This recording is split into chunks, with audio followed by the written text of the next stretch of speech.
আসসালামু আলাইকুম রহমতুল্লাহ বরকাত। প্রিয় ভাই ও বন্ধুগণ, সকলকে জানাই মহান বিজয় দিবস 2025 আন্তরিক শুভেচ্ছা অভিনন্দন। আজকে মহান বিজয় দিবস সম্পর্কে সংক্ষিপ্তভাবে কিছু আলোচনা করবে ইনশাআল্লাহ।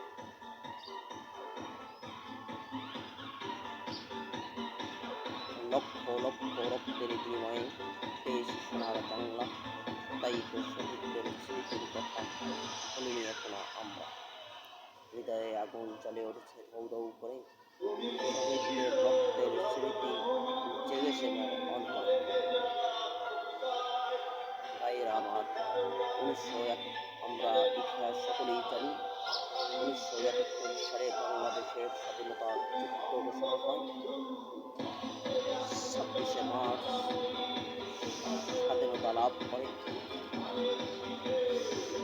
দীর্ঘ 9 মাস রক্তক্ষয়ী যুদ্ধের বিনিময়ে 16 ডিসেম্বর বিজয় অর্জন করে।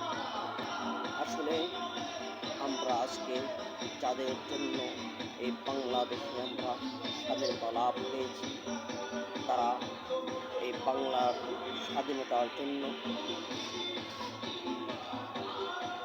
জীবন দিয়েছেন।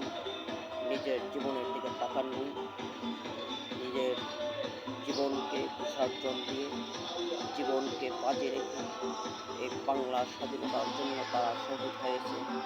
আজকে আমাদের কর্তব্য তাদের জন্য দোয়া করা।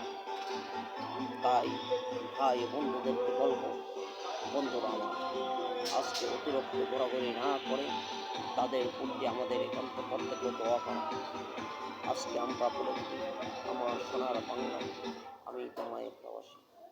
আসলে ভালোবাসার পরিচয়টা এমন না। আজকে আমি আমাদের মা বাবাকে ভালোবাসি উদাহরণস্বরূপ বলতেছি। যদি মা বাবার খোঁজখবর না রাখি, তাদেরকে উদ্ধার না করি, তাদের বিপদে যদি আমরা উদ্ধার না করি, তাহলে এটা ভালোবাসার পরিচয় পায় না। আজকে আমরা বাংলাদেশের নাগরিক, বাংলাদেশকে ভালোবাসি। ভালোবাসার পরিচয় লাভ হবে কখন? যখনই আমরা বাংলাদেশকে প্রত্যেকটা অঙ্গন থেকে খেয়াল করবো যে আমাদের বাংলাদেশ কীভাবে চলতেছে, ঘুষ, দুর্নীতি, ব্যভিচার থেকে বাংলাদেশে রক্ষা করা যায়।